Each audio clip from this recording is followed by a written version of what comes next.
Good evening. My name is Gabriel Nekashea. I'm the author of Tilt and The King of Orion. And today is chapter 4, I believe. And the title of the chapter is Feather by Nujabes. Tiffany crushed the plastic cup in her hand and threw it back at Brittany. Empty, it spiraled off course. The boy she had been canoodling scrambled to his feet. He started to say something, but was cut off by Brittany's shouting. "I can't believe you forgot about today!" Tiffany closed her eyes to check her messages and gasped. "I am so sorry, kids. I lost track of time." She realized how little she was wearing and started throwing clothes on.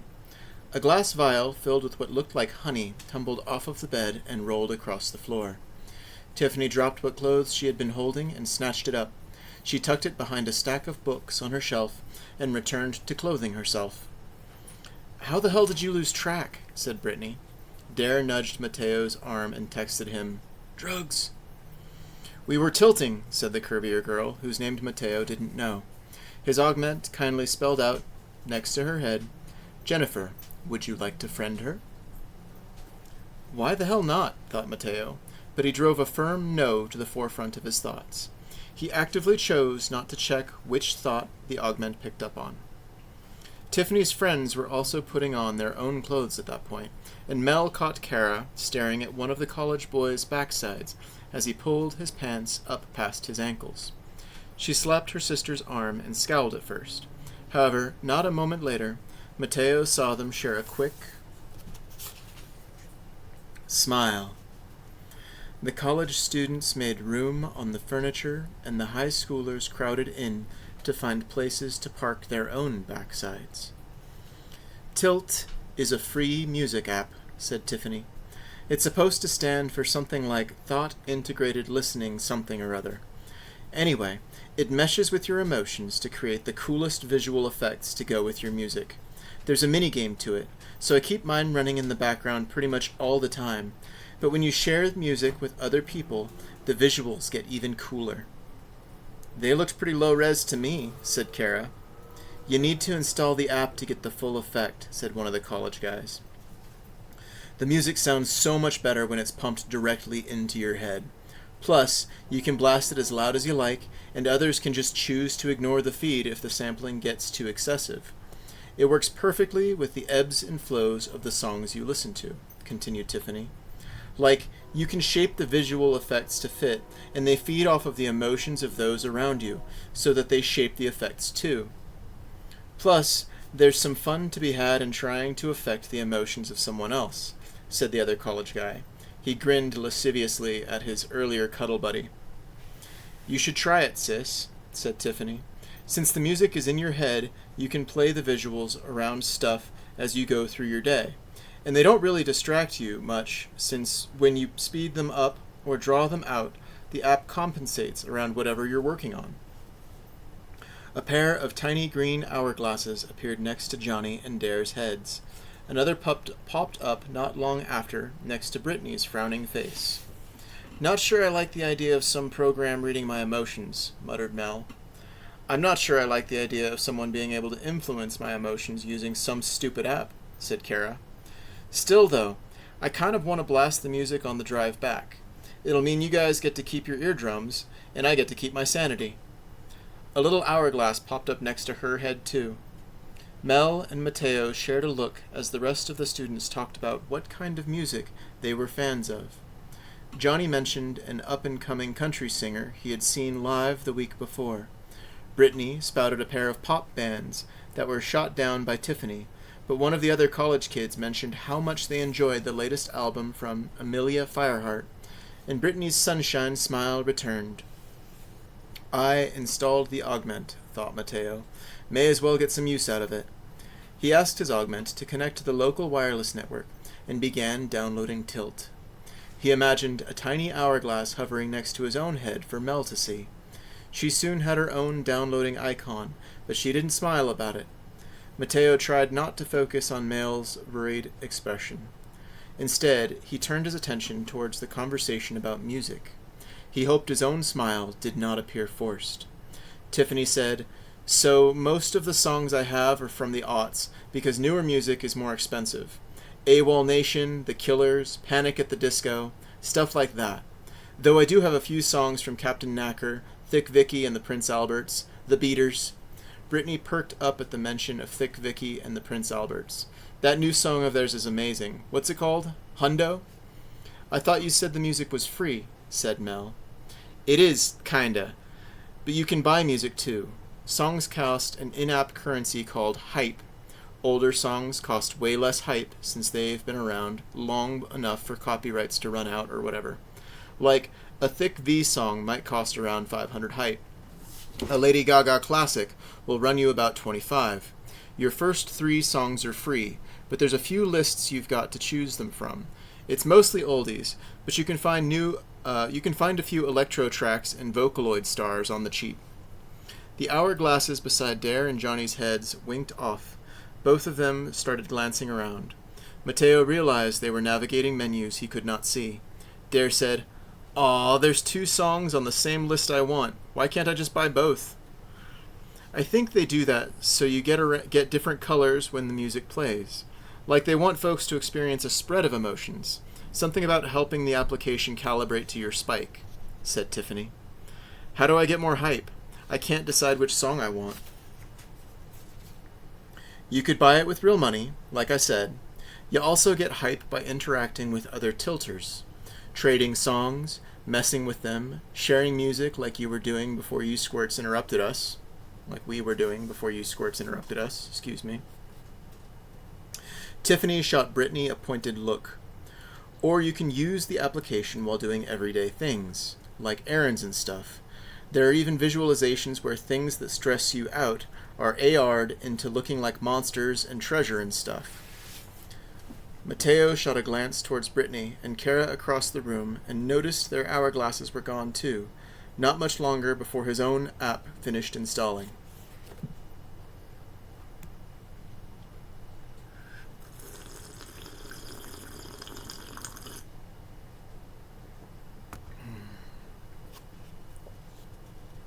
Like, yesterday I had a test that I needed to study for, but I was having a hard time keeping myself from running off with these wonderful people.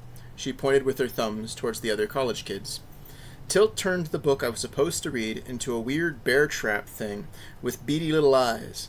I imagined fighting it with the songs in my playlist and beating it up with the emotions that came from those songs. In reality, I was staring at the pages, taking in the information I needed. Like, I remember studying, but I remember fighting within Tilt too. The app does something with the speed of your mind that lets you work while you play. You'll see what I mean. The college kids nodded along. The conversation drew to a lull. Mateo checked his download's progress. 95%, 96%, 97%.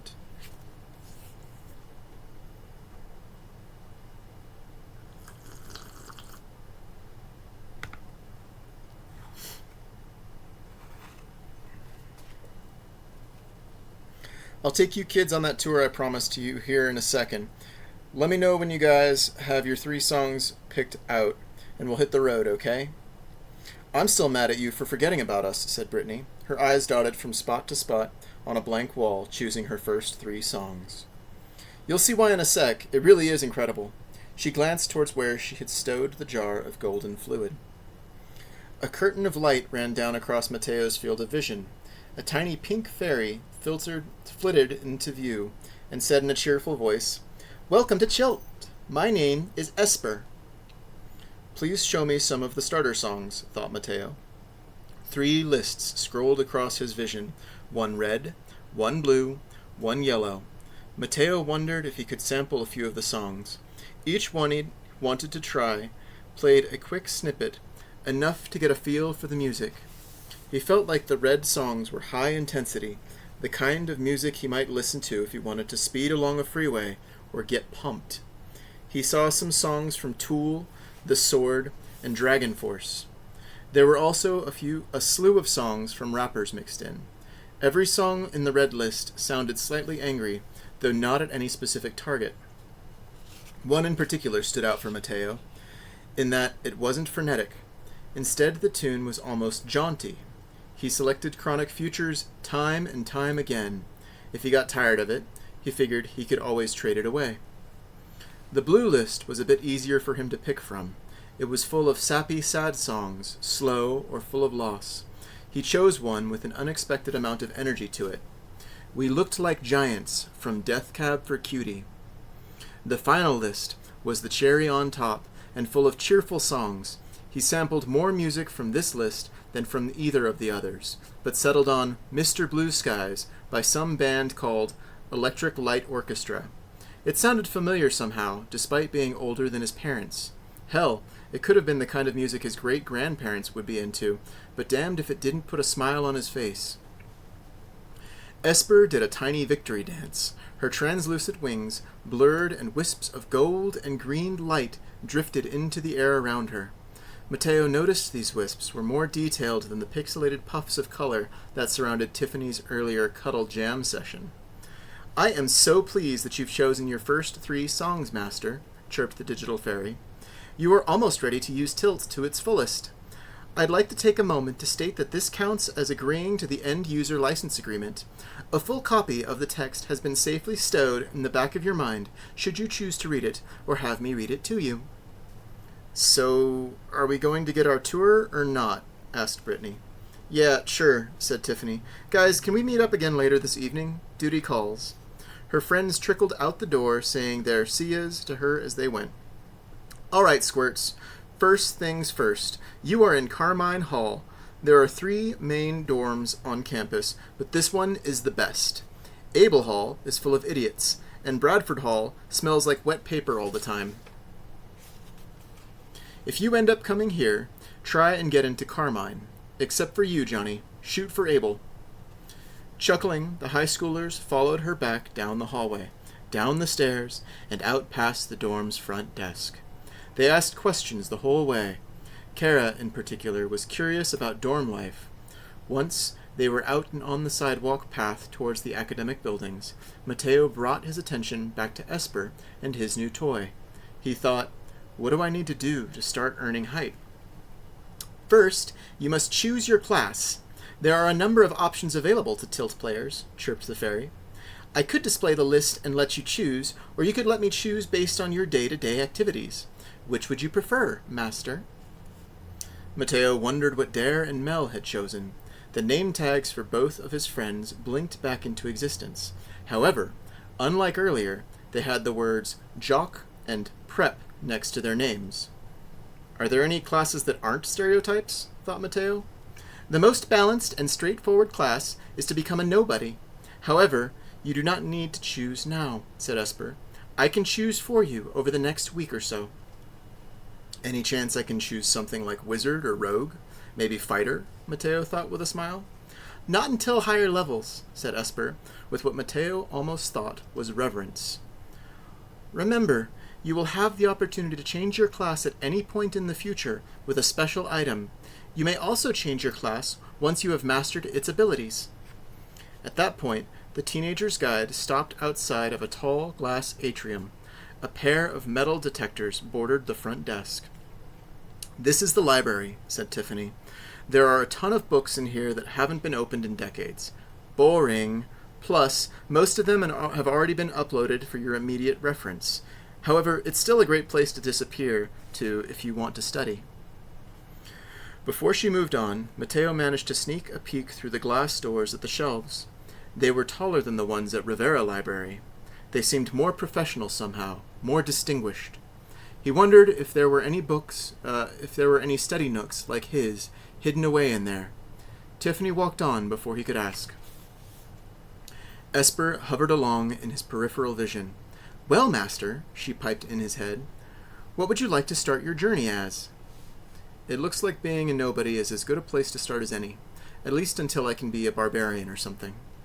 The fairy cheerfully wrote his selection on a leaf that appeared in her minuscule hands. "Nobody it is, then. Excellent choice, Master." "Please don't call me Master. Mateo is fine. Or Matt." The fairy paused in her writing and tilted her head forward as if to stare at Mateo over a pair of glasses. It was then that Mateo realized she was indeed wearing glasses, though their frames were as thin as hairs floating in the sunlight. Their lenses were nearly invisible, mere pinpricks of silver light. "If that is your wish, Matteo." The academic buildings held massive auditoriums within their wings. They also contained several lecture halls in a row within an interior hallway. It was like a cross between a movie theater and a restaurant, in that the rooms ranged from extra large to merely fun-sized. Most of the rooms they passed by had their doors closed, and Matteo saw teachers behind podiums instructing dozens of students through the little windows in the doors. All the while, Tiffany talked about her course load, described a typical day at SCU, and mentioned some of the teachers she liked, and teachers any prospective attendee should avoid. Matteo's boredom grew bored. It was that boring. In his head, he asked Esper to play the Death Cab for Cutie song he had picked out. It started mellow enough, with wisps of pale blue mist marking time to the music in lazy, languid arcs. Soon he thought he saw flecks of snow dancing along the hallways around him. The music picked up. He tuned Tiffany out for the most part and debated whether or not he could picture himself happily walking the halls of Santa Carla University. Would his friends keep in touch? Would they change? Would he? The drifting snow his augment overlaid upon his view of the world comforted him in a way and slowed his worries to a sense of loss not yet sustained. At least, until Mel interrupted his reverie with a jaunty electro-swing tune. Flames licked the air around her as she strolled next to him. Her music grew more intense, and the snow that had drifted along peacefully evaporated before her energy. "Sorry," she said, "but you must realize you're bringing down the mood a bit. Projecting snow on a California afternoon and ignoring our tour is a bit rude to Tiffany, right? Besides, think of this as more of a vacation than a field trip." "I am paying attention," he complained. "Just listening to music, too. I didn't know you could see that." Internally, he admonished himself, and asked Esper if she could keep his augmented reality to himself as they walked along. "Thank you," said Mel, but as far as Matteo could tell, nothing had changed. The drifting flakes of snow appeared and were consumed by the music produced by Mel's tilt. The flames grew brighter where they consumed the flakes of ice. "Can you not see the snow anymore?" asked Matteo. "It's fainter, but still a little visible. Here, let me see if I can make my tilt ease up on the fireworks." As soon as Mel said it, the bright red tongues of light dissipated, and they were walking along, each listening to their own music. Their augments tinted each individual's view of the world in crimson and azure. Thank you. Next week, next chapter is going to be Welcome to the Machine by Pink Floyd for Chapter 5. Whew! It's stormy out there. I'm going to get back to listening to the rain. I hope you all have a good night. Or day. Whatever.